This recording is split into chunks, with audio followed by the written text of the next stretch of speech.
Less than 5 years later, you can go up on a steep hill in Las Vegas and look west. And with the right kind of eyes, you can almost see the high water mark. That place where the wave finally broke and rolled back.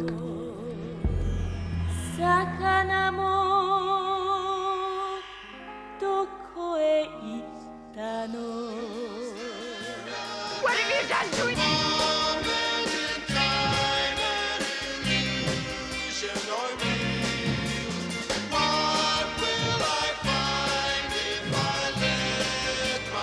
He has his father's eyes. Strange memories on this nervous night in Las Vegas.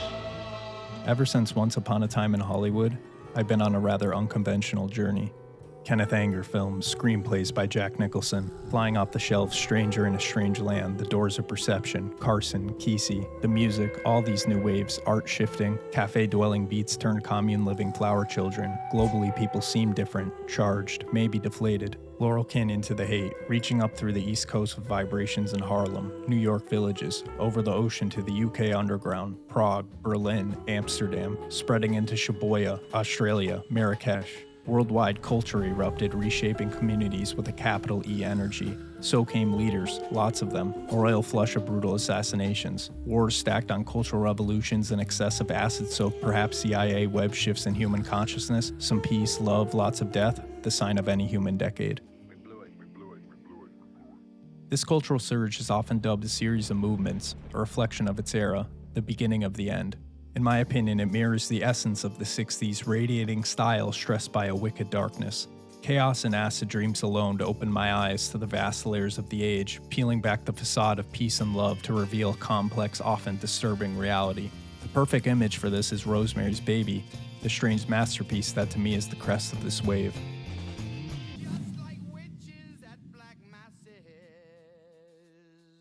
1967 witnessed the rapid ascent of Rosemary's Baby to bestseller status, establishing Ira Levin as a luminary in the horror genre.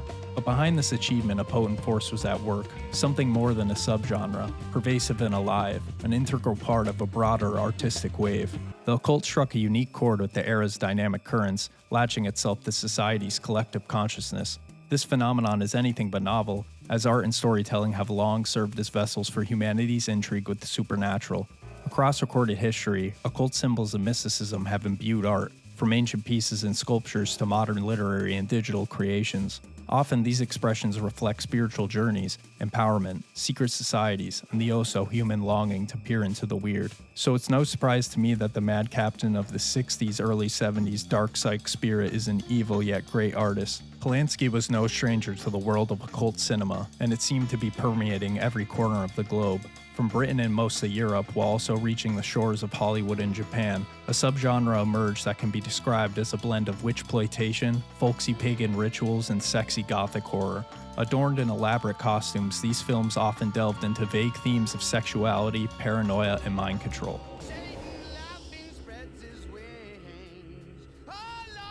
Millais, Caligari, Haxon, Faust, that's the roots. Anna Biller's The Love Witch, The Modern Gateway.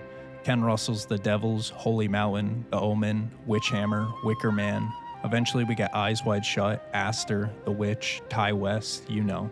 But for the 60s, early 70s, we really want to pay attention to films with experimental editing, occult symbols lining lush sets, MK Ultra-esque Technicolor palettes, and sometimes subpar acting. I'm talking Mansonite Bobby Bucile and Lucifer's Rising, Roger Corman flicks, Bava, plenty of counterculture stuff, some giallo. Films that look like Inherent Vice but feel like Coppola's Dracula are exactly this energy I'm characterizing. What's key here is recognizing that for Rosemary's Baby, the 1960s cultural revolution, fueled by psychedelics, existence-fracturing conflicts, and new spiritual movements, embraced the occult in both popular and countercultural realms. It was this momentum that helped propel Rosemary's Baby to bestseller status and solidify its place as a masterpiece across mediums. No mix of words or music or memories can touch that sense of knowing that you were there and alive, in that corner of time in the world. Whatever it is. Let's get this out of the way. Rosemary's Baby is about a lot more than the occult.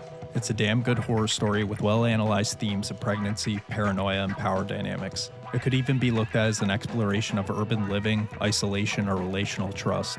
But I don't want to talk about any of that. I need you to know that this film, its production, aftermath, all of it is weird. This goes beyond the on-screen narrative, as the movie's creation and everything that followed is cloaked in a shroud of uncanny events. It's as though the film serves as a bridge where reality and fiction blur in unsettling ways. Roman Polanski complicates things. His personal life, marked by tragedy and controversy, casts a long shadow over the film. We all know he's a bad man, but if even one of the claims against him, as detailed in the various sources I've come across, holds any truth, the term evil doesn't even capture the extent of this guy's behavior. He's a great artist, but damn. Then you have the Manson family and the tragedy that occurred in '69 with the Tate LaBianca murders. Look, I'm not about to go all Dave McGowan on the subject, but the whole thing definitely adds a haunting coat to the film's legacy. While we're on legacy, how about we talk about the other main character? No, not Mia, Ruth, Sydney, or John Cassavetes. I'm talking about the Dakota Building in New York City, featuring stunning Gothic architecture, pitched gables, deep slope roofs, and arched entrances. This building comes off as mysteriously grand. Notable residents over the years included Lauren Bacall, Boris Karloff, and Judy Garland. Remember in the film when the woman who supposedly leaps to her death at the beginning is discovered dead? Interestingly, that very same spot is where John Lennon would later be assassinated in 1980. Famously, Sinatra served divorce papers to Mia Farrow during filming. Not that scary, but I thought it was interesting. After its monumental release, a string of tragedies including deaths, kidney failures, vicious hate mail, lives falling apart, you name it, occurred to many of those involved with the story. It's your call to interpret these events as mere coincidences or some potential curse. Either way, the film's mythology is unable to be ignored and absolutely heightens its bizarre presence. Like the unseen tides of the 60s, the occult subtly pervades the film.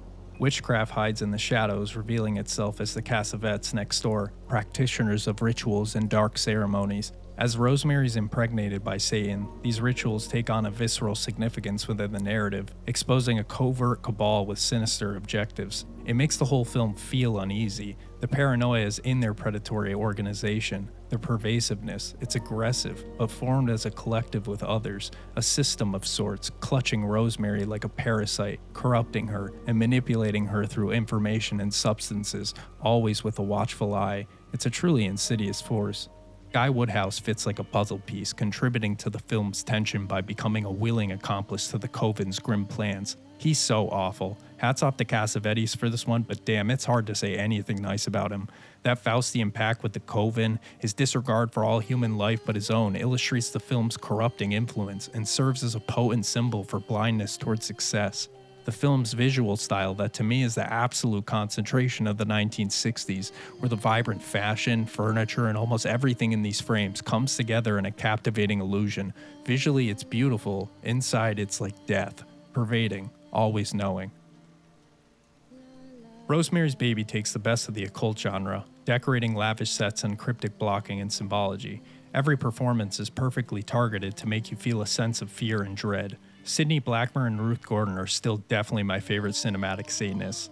Minnie's seemingly innocent and eccentric demeanor hides her involvement in the conspiracy. Gordon's performance hovers between ordinary neighborliness and malevolent intentions, scouting out the life of their selected host. This duality, like the occult, reflects the 60s with its visible shifts and hidden undercurrents. Sidney Blackmer's portrayal of Roman Cassavet complements Ruth Gordon's performance. Blackmer's character is the patriarch of the Coven and possesses a charming yet menacing demeanor. His calm and authoritative appearance conceals his involvement in the occult and his role in orchestrating the supernatural events surrounding Rosemary. Love his fits, but there's something so creepy about how casually he approaches everything.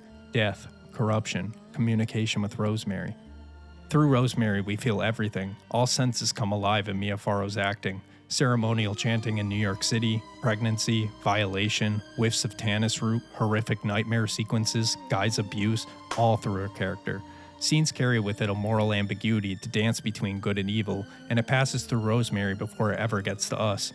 Vulnerable and alone, naive to the extravagance, trusted institutions, and general minutiae of life, it's here evil exists too. Betrayal, secret connection, the everyday. Look at the films in the genre that came before it.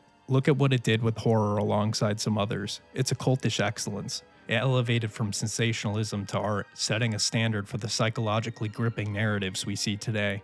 So many movies with a boiling inertia backing it. The wave of culture, art, and tragedy platforming beneath Rosemary's Baby, raising it to that sun shimmer, the freeze frame, and then it all splashes tremendously into the 70s, 90s, now. That kind of dark frequency is only possible when it all chaotically comes together perfectly, alongside a generation. And it did.